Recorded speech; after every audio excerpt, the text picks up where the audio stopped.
हर हर महादेव श्री स्वानमस्तुभ्यं। प्रेम से बोलिए जय माता दी। एक बार फिर आप सभी शिव भक्तों का मेरे चैनल शाम सदस्य में स्वागत करता हूं। मित्रों, माताओं बहनों, आशा करता हूं आप सभी स्वस्थ और फिट होंगे। चलिए मित्रों, आज मैं आप सभी माताओं बहनों, शिव भक्तों, माता के भक्तों के लिए नवरात्रि के पावन पर्व पर माँ नवरात्रों में देवी माँ के 9 रूपों के दर्शन का लाभ बताने जा रहा हूँ।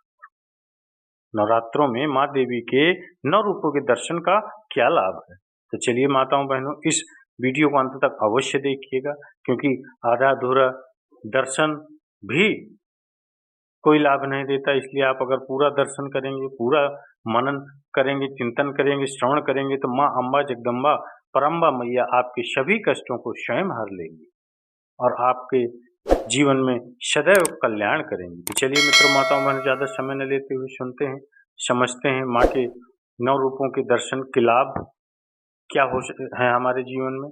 और अगर अच्छा लगे ये वीडियो तो एक लाइक माँ के लिए और कमेंट्स में जय माता दी अवश्य लिखिएगा। चलिए मित्रों, नवरात्रि में साधना करेगा, उपासना कर, उसके भीतर 10वें दिन राम अपने आप जाग जाएंगे। क्यों? जब हिमवान के घर पर अम्बा प्रकट हो सकती है, तो तुम भी 9 दिन अपने मन को पवित्र कर लो। पहला दिन किसका? प्रथमम शैलपुत्री चा, माँ शैलपुत्री का पहला दिन है। और पहले से शैलपुत्री माता की जो साधना करता है, वो जो कामना करता है उसे प्राप्त होती है। दूसरे दिन किसकी पूजा? दूसरे दिन माँ ब्रह्मचारिणी की पूजा। ब्रह्मचारिणी की पूजा करने वाले साधक को शांति मिलती है। तीसरे दिन किसकी पूजा होती है? तीसरे दिन माँ चंद्र घंटा की पूजा होती है। जो भी चंद्र घंटा की पूजा करता है, माँ के मस्तक पर चंद्रमा है। चंद्रमा मन का देवता है, मन की स्थिरता होती है। चौथे दिन किसकी पूजा होती है? चौथे दिन होती है कुष्मांडा माता की पूजा। कुष्मांडा माता की पूजा करने से क्या होता? जो भी साधक माँ कुष्मांडा की पूजा करता है भैया, उसकी आयु बढ़ जाती है। आयु में वृद्धि होती है, दीर्घायु, बड़ा दीर्घायु होता है। पंचम दिवस किसकी पूजा? पंचम दिवस होती माँ स्कंद माता की पूजा। स्कंद माता की पूजा करने से क्या होता है? स्कंद माता की पूजा करने से मोक्ष की प्राप्ति होती है। मोक्ष का मतलब मर नहीं जाएगा आदमी। मोक्ष का मतलब ये नहीं कि वो, मोक्ष का मतलब मरना नहीं होता। सुखम च दुखम च भवा भवौ च लाभा लाभौ जया जयौ। मोक्ष का मतलब है सुख में और दुख में जो सम रहे। सुख में जिसे प्रसन्नता ना हो, दुख में जिसको कष्ट ना हो। सुख आवे तो भगवान को धन्यवाद दे करके प्रभु आपको समर्पित, और दुख आवे तो मन में सोचे हमारे पाप कम हो रहे हैं। ऐसी जिंदगी को ही मोक्ष कहा जाता है। तो पंचम दिवस जो भी स्कंद माता की पूजा करता है वो मोक्ष पाता है। छठवें दिन किसकी पूजा होती? छठवें दिन होती है माँ कात्यायनी की पूजा। किसकी पूजा? माँ कात्यायनी की पूजा। कात्यायनी माता की पूजा करने वालों को 2 प्रकार से लाभ मिलता है, धर्म, अर्थ, काम, मोक्ष। ये चारों पुरुषार्थ मिलते हैं। लेकिन कात्यायनी माता की पूजा करने वाले साधक को एक और लाभ मिलता है, जिसका विवाह न हो रहा हो। शादी में वैसे तो ठीक है, जिनकी शादी हो गई है तो ठीक है, शादी जिनके हालचाल पूछ करके ही शादी की अर्जी लगानी चाहिए। फिर भी मन में इच्छा है, शादी के लड्डू बड़े खतरनाक होते हैं। जिन्होंने खा ले वो भी पछता रहे, जिनने नहीं खाए वो भी पछता रहे, रो दोनों रहे हैं।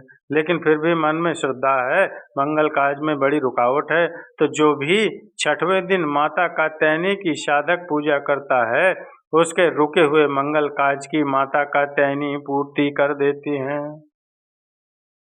अच्छा, 7वां दिन किसका है? 7वें दिन माँ कालरात्रि की पूजा होती है।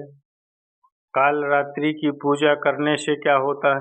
जो भी साधक माँ कालरात्रि की पूजा करता, उसके घर पर कैसी भी बाधा हो, भूत प्रेत की बाधा हो, कुछ भी घर में नहीं टिक पाती है।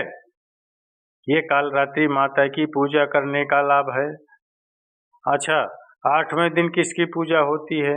अष्टम दिवस महागौरी की पूजा होती है। महागौरी की पूजा करने से क्या होती है? 2 लाभ हैं।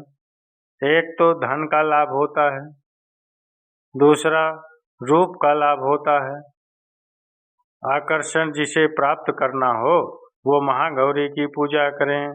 और 9वां दिन किसकी पूजा होती है? 9वें दिन माता सिद्धिदात्री की पूजा होती है। सिद्धिदात्री की पूजा करने वाले साधक को क्या मिलता है? सिद्धिदात्री की पूजा करने वाले साधक को रिद्धियां और सिद्धियां प्राप्त हो जाती हैं। इस प्रकार जो 9 दिन अलग अलग देवी की उपासना करता है उसे अलग अलग फल प्राप्त होते हैं। और हम तो एक ही बात कहेंगे, माँ से कुछ मत मांगो, माँ से तो केवल माँ को ही मांगो। अगर माता रानी तुम्हारी हो जाएंगी तो क्या तुम्हें कुछ मांगने की जरूरत पड़ेगी?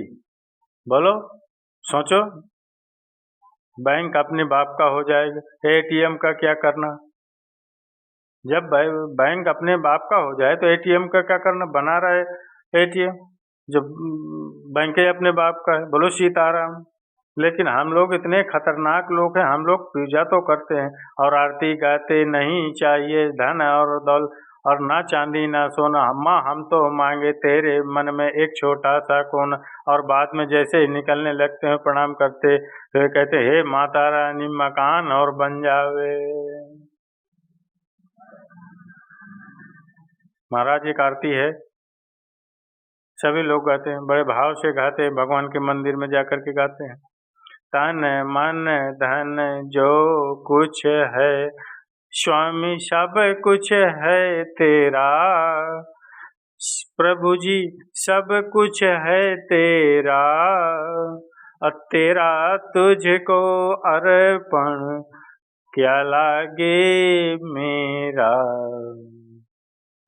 जय जगदीश हरे। लेकिन जैसे ही मंदिर से बाहर निकलते हैं फिर कहते हैं गाड़ी कहाँ गई है मेरी, चप्पल हिरा गई है मेरी। बताओ, मंदिर में कह रहे थे स्वामी सब कुछ है तेरा, है क्या लागे मेरा। बताओ, मंदिर में कह रहे थे सब कुछ तेरा, अब फिर बाहर निकलते हैं 1.5 मिनट में बदल जाते कि गाड़ी कहाँ गई मेरी। हद हो गई। और पहले के जमाने में ये आरती जिन्होंने लिखी बड़ी सोच करके लिखी होगी, सोच समझ कर लिखी होगी। आज तो हमने आरती एक सुनी थी, लोग आते हैं तन मन धन जो कुछ है स्वामी सब कुछ है तेरा। लेकिन आज के लोग क्या कहते? तन मन धन जो कुछ प्रभु सब कुछ है मेरा, पड़ोसी का भी है मेरा, मेरा मुझको दे दो क्या लाए तेरा, क्या लागे तेरा। बताइए। ओम जय जगदीश हरे सीताराम। कुछ लोग ऐसे भी खैर आप लोग नहीं हो, आप जो श्रवण कर रहे हो आप लोग नहीं हो, आप लोग नहीं हो, लेकिन ये बहुत से लोग हैं, आप लोगों ने देखा भी होगा, आपकी नज़र में भी आई। लेकिन हम प्रार्थना कर देंगे माई बाप, ये तो विनोद की बात थी।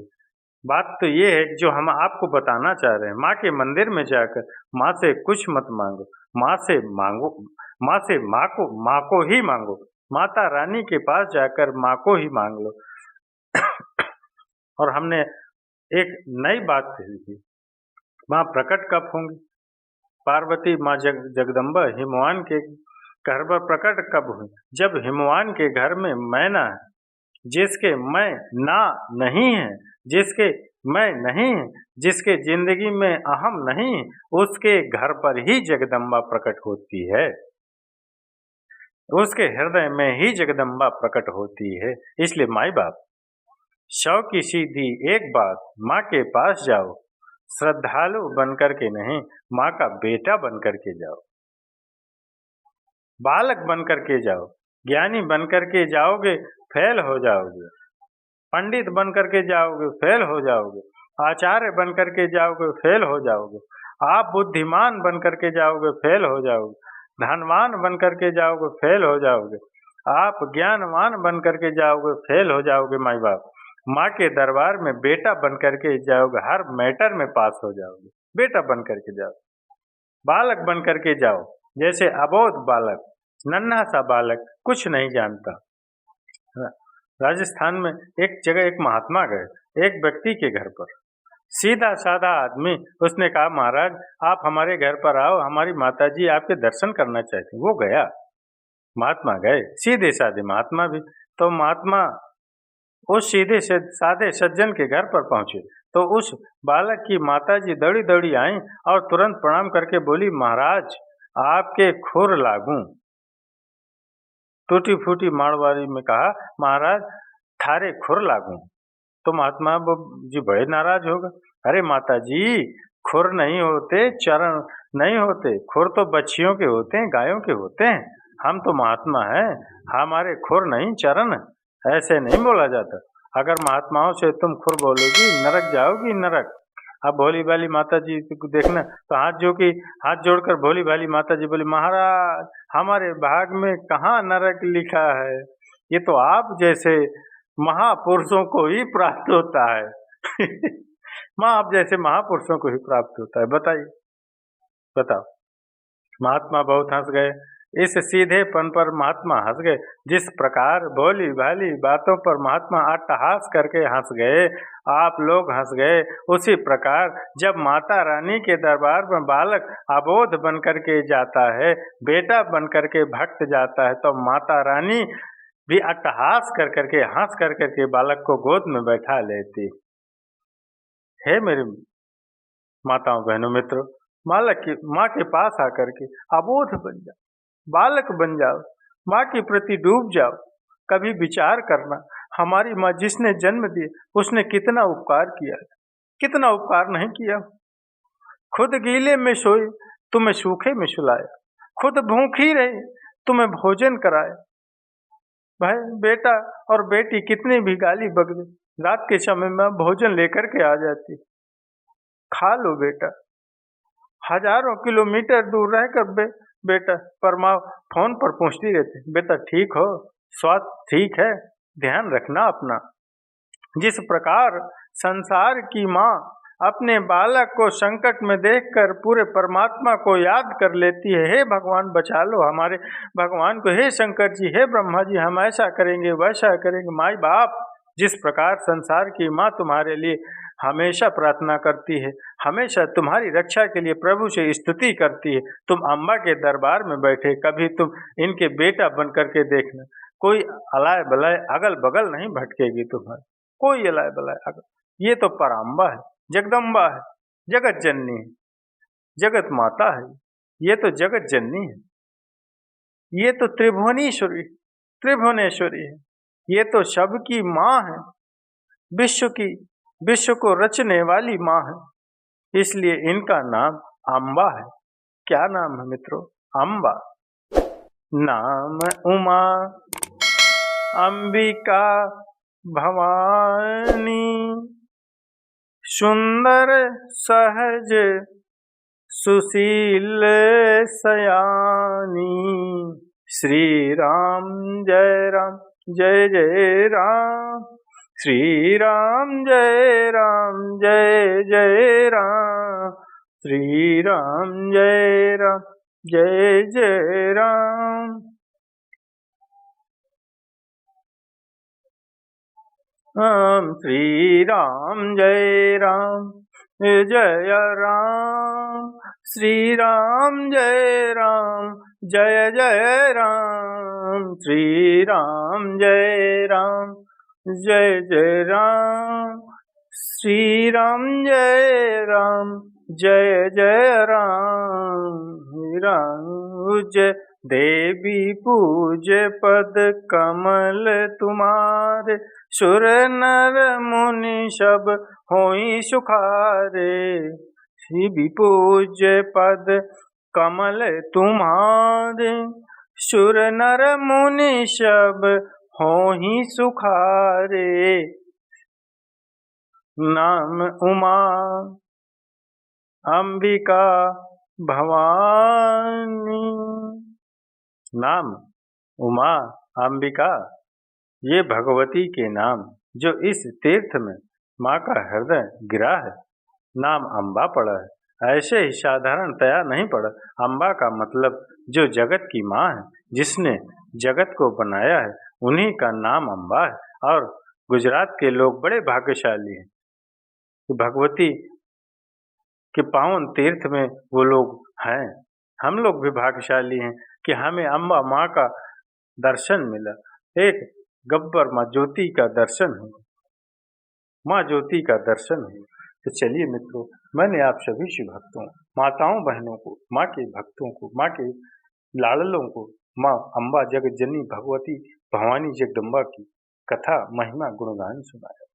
अगर ये माँ जगदम्बा की महिमा आप सभी माताओं बहनों शिव भक्तों को अच्छी लगी हो तो उनके लिए एक लाइक अवश्य करिएगा, क्योंकि मैंने कुछ नहीं कहा, मेरा कुछ नहीं है, मैं कुछ नहीं जानता। उन्हीं की कृपा, उन्हीं के अनुसरण से, उन्हीं के ही आशीर्वाद से मेरे मुखार बिंद से ये सब कथा निकली। मैं तो कुछ जानता भी नहीं। उन्होंने जैसे निकलाया उल्टा सीधा जो भी उन्होंने अपना गुणगान करवाया वो आपके सभी शिव भक्तों माताओं बहनों के सामने मैंने कहा। तो अगर अच्छा लगे तो एक लाइक और कमेंट्स में जय माता दी अवश्य लिखिएगा। चलिए मित्र, प्रेम से बोलो जय माता की।